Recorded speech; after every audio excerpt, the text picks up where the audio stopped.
Good morning అండి. నా పేరు doctor G Sai Sravanthi, oral medicine and radiology at Shri Balaji dental, Manikonda, Hyderabad. So ఈరోజు టాపిక్ వచ్చేసి smoking and its effects on oral health. So చాలా మందిలో స్మోకింగ్ అన్న వెంటనే ఫస్ట్ థింగ్ గుర్తొచ్చేది ఏంటి అంటే లంగ్స్లో ఇన్ఫిల్ట్రేట్ అవుతుంది, క్యాన్సర్కి కారకం అవుతుంది అని చెప్పి అనుకుంటారు చాలామంది.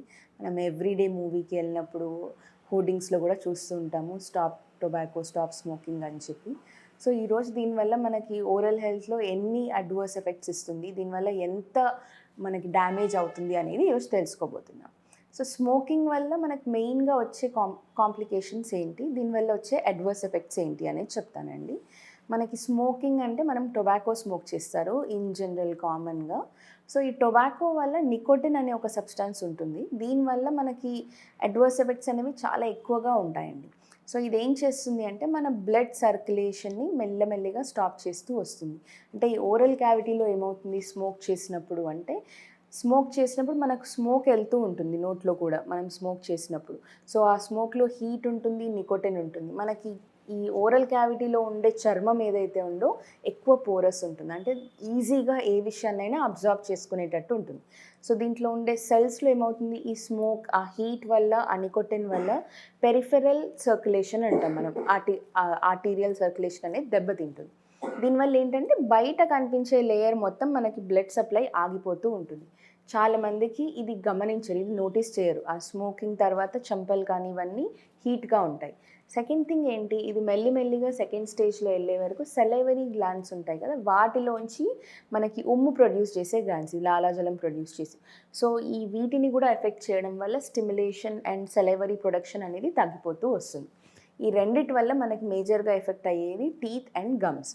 సో ఎలాగా అంటే సలైవా అనేది తగ్గిపోవడం వల్ల అండ్ ఈ స్మోక్ వల్ల టీత్కి ఫస్ట్ ఏమవుతుంది, టీత్లో చూస్తే మనం స్టెయినింగ్ చూస్తాం, చాలా వరకు స్టెయిన్స్ ఉంటాయి. ఈ స్టెయిన్స్ వల్ల ఏంటి అంటే మనకు పుచ్చు ఉందా లేదా కూడా చూడడానికి ఉండదు. ఎప్పుడైనా డాక్టర్ దగ్గరకు వచ్చే కారణం ఏముంటుంది, పుచ్చు మీరు విజిబుల్గా చూస్తే బ్రష్ చేసుకునే అప్పుడు మిర్రర్లో వస్తారు, సో ఆ పాయింట్ వెళ్ళిపోతుంది. సెకండ్ థింగ్ వచ్చేసి గమ్స్కి ఎఫెక్ట్ అవుతుంది. అంటే ఈ గమ్స్లో ఏమవుతుంది అంటే బ్లీడింగ్ ఆన్ ప్రోబింగ్ అనేది ఒక మెయిన్ సైన్ అండి, మనకి చిగుర్లు హెల్దీగా ఉన్నాయా లేదా అని చూడడానికి.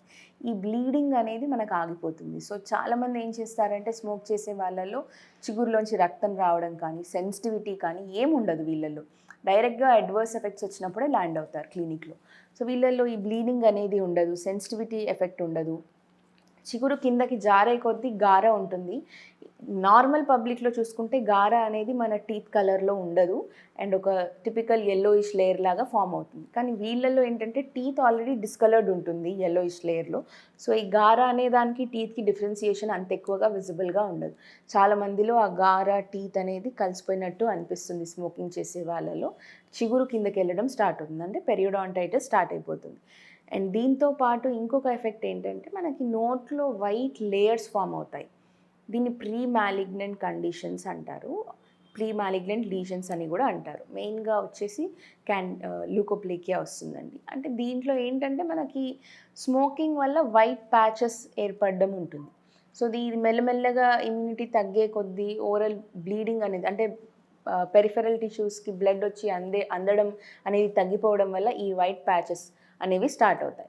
సో దీంట్లో ఏంటంటే వైట్ నాన్ స్క్రేపబుల్ ప్యాచెస్ అంటారు వీటిని. అంటే మనం స్క్రేప్ చేసిన, టంగ్ క్లీనింగ్ చేసిన ఈ చిగురు పైన కానీ మ్యూకోజాలో కానీ ఒక white layer, creamy type layer form అయిపోతుంది. సో ఈ ఫామ్ అయినప్పుడు కూడా చాలామంది నెగ్లెక్ట్ చేస్తూ ఉంటారండి. ఇది ఖచ్చితంగా నెగ్లెక్ట్ చేయొద్దు ఈ స్మోకింగ్ చేసేవాళ్ళు. ఎందుకు అంటే this is a sign that it is a pre malignant, అంటే క్యాన్సర్ వచ్చే ఛాన్సెస్ మనకు ఒక 50% ఉన్నాయి ఇలాంటివి ఫామ్ అయ్యాయి అన్నప్పుడు.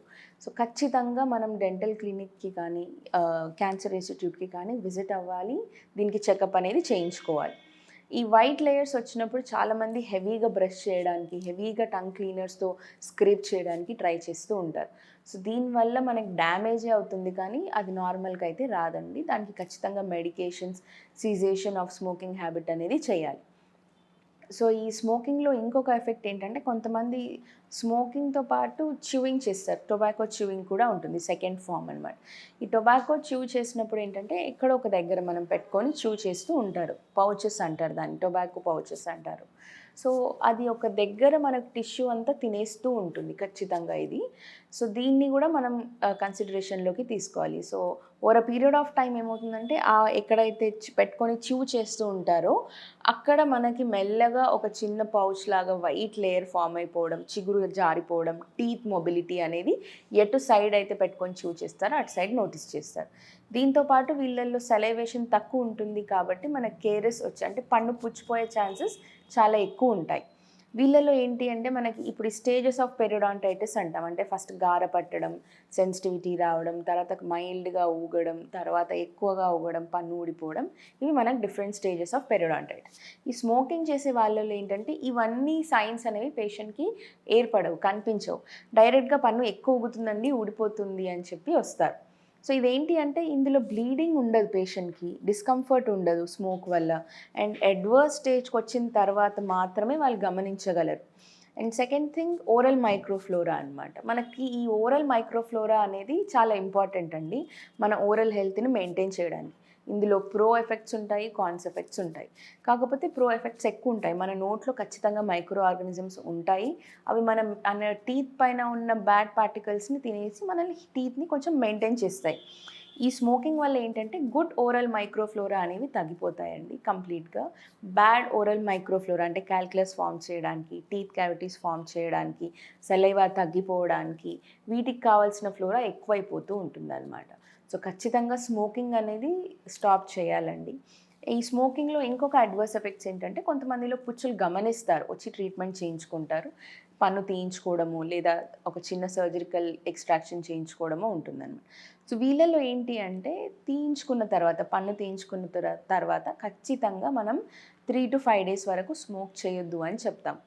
ఈ ఆల్రెడీ స్మోకింగ్ హ్యాబిట్ ఉన్న వాళ్ళలో ఈ స్మోక్ చేసే అర్జ్ అనేది ఎక్కువ ఉంటుంది. సో వీళ్ళు పన్ను తీయించుకున్న తర్వాత ఎక్స్ట్రాక్షన్ సాకెట్ ఓపెన్ ఉన్నప్పుడు స్మోక్ చేయడం వల్ల ఏమవుతుందంటే హీలింగ్ అనేది ప్రాపర్గా ఉండదు వాళ్ళకి. సో హీల్ అవ్వకపోవడం వల్ల మనకి ఇంకా ఎక్కువ డ్రై సాకెట్ అంటారు. అంటే ఆ సాకెట్లో ఇంకా ఎక్కువ పస్ ఫామ్ అవ్వడం, అది హీల్ అవ్వకపోవడం వల్ల కాంప్లికేషన్స్ ఎక్కువ వస్తాయి just because of smoking after any treatment of the gum. ఇప్పుడు ఈ ఫ్లాప్ సర్జరీస్ చేసిన, డీప్ క్లీనింగ్ చేసిన వాళ్ళకి 48 hours వరకు ఖచ్చితంగా, ఈ డీప్ క్లీనింగ్ చేసిన వాళ్ళల్లో అయితే 48 hours వరకు స్మోకింగ్ చేయొద్దు అని చెప్తారు. అది తప్పి మళ్ళీ చేశారు స్మోకింగ్ అంటే మాత్రం మనకు ఎఫెక్ట్ చాలా ఎక్కువగా పడుతుందండి. సో మనం స్మోకింగ్ చేసే వాళ్ళలో వచ్చే ప్రాబ్లమ్స్ ఏంటి అంటే ఒకటి పన్ను పుచ్చిపోవడం, గమ్స్ అనేవి అరిగిపోవడం, చిగుర్లు కిందకి జారడం. థర్డ్ థింగ్ మనకు ప్రీ క్యాన్సరస్ లీజన్స్, ల్యూకోప్లేకియా కానీ ఇతర లీజన్స్ రావడం. ఫోర్త్ థింగ్ ఏంటి అంటే మనకి ఈ స్మోకింగ్ చేసే వాళ్ళలో ట్రీట్మెంట్ తర్వాత స్మోక్ చేయడం వల్ల అడ్వర్స్ ఎఫెక్ట్స్ అంటే డ్రై సాకెట్ ఫామ్ అవ్వడం, చిగురు హీల్ అవ్వకపోవడం అనేది మనం నోటీస్ చేస్తూ ఉంటాం. So smoking in any form is harmful to your health and also to your oral mucosa. So ఖచ్చితంగా ఇది స్టాప్ చేయడం అనేది బెస్ట్ సొల్యూషన్ అండి. ఈ విషయంలో మీరు ఎలాంటి జాగ్రత్తలు తీసుకోవాలి, ఎలా స్టాప్ చేయాలి అనేది మీకు తెలుసుకోవాలంటే కింద కనిపించే నెంబర్కి కాల్ కానీ మెసేజ్ కానీ పెట్టచ్చు. Thank you.